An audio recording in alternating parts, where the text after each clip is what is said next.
All right. Hello. We have another live this week.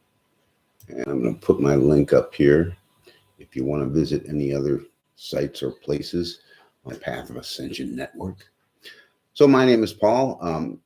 Forgive me if I'm looking in odd directions. This is a new screen that I just got. And so the camera is now in a different spot. So, I'll have to look up to see you. But anyway, I wanted to talk about a question that was asked last week.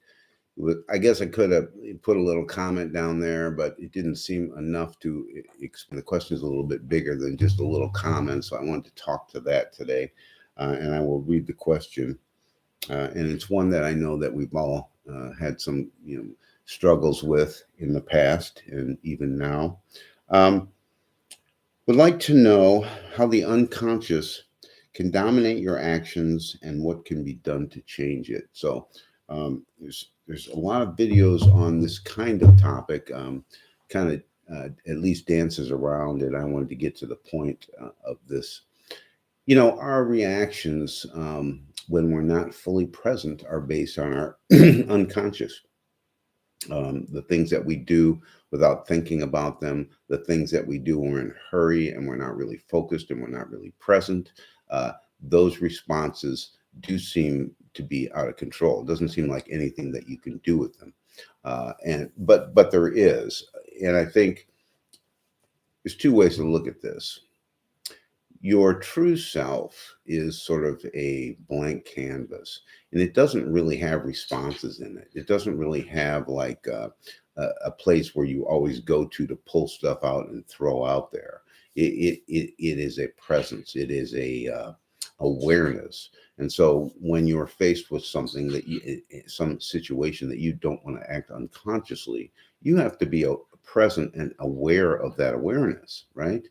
So in other words, you're presented with a situation, you have a choice to make. Instead of a knee-jerk reaction, just saying something or blurting something out, or uh, letting your ego be affected and saying something, the wrong thing, or something you didn't really want to say, something you might have to apologize for later. uh, you want to create space. And how do we create that space? We create that space by, when you're affected by something, you notice it. You're present. Now, the part that notices it isn't affected by it, but the emotions may be. You may physically be affected by something, but the part that's the true self of you, it does not notice. It does not feel these things. It is aware of them. And that is the part where you can stop and say, okay, I'm aware of the situation. I'm aware of my typical unconscious response, but I'm going to create some space here so I can respond in a more appropriate manner. So to get to the point and answer the question, you can't control your unconscious responses unless you're fully present in the moment, which means in every situation, and this takes practice. You may do it a few times a day at first. You may uh, notice it more often if you're focused on it, but in any situation, if you have a presence and you're aware of your situation, aware of any perceptions, aware of any thoughts and feelings, then you're going to be in a much better position to make the right choice about how you want to respond. Let's face it, that's all we can do. We cannot choose what comes our way. You know, life is funny like that. It's like a mystery. It's almost like the more you hang on to making things the same, and not allowing things to come in that are different or challenging, uh, the more bland it is. So the more you can sort of open yourself up to whatever comes, but you're staying present. So you're dealing with it in a present way and in an awakened way. Um, it can be fun, it can be exciting, and it doesn't have to be unconscious. And I hope that makes some sense. Um, I'm going to actually also, the second part of this was, gentleman who asked this question had also gotten some stray cats, and I had mentioned that I got a stray cat that was walking around here, started feeding him. Now he lives here, and he wanted to see the cat. So if I can get Amos to cooperate, I'll bring him up in front of the camera. So that question I thought was worth looking at. So just to recap, staying present as often as you can in any situation that you can creates a situation where you don't have to unconsciously respond. You can do things with space. You can do things with consideration and compassion. And, a lot of that is recognizing that everything that you perceive in this lifetime is a part of you. So if you respond with anger, or you respond with challenging somebody else in a negative way, you're basically doing that to yourself. Now, you have to really zoom out to see this. It's not something that you're going to individually feel, because we are definitely privy to our own feelings and emotions and perceptions and thoughts. We're privy to that ourselves.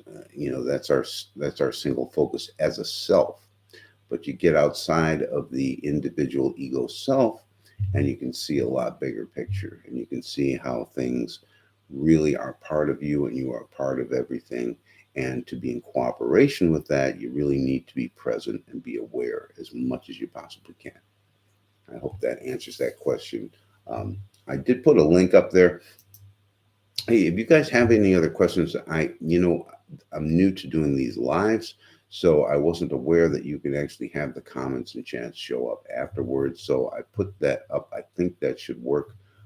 Hopefully, if that link shows up that I put in there, then I know it would work, and I'll continue to do it that way. Also, let me know. I know lives are hard because you're not always, you don't know when it's going to happen.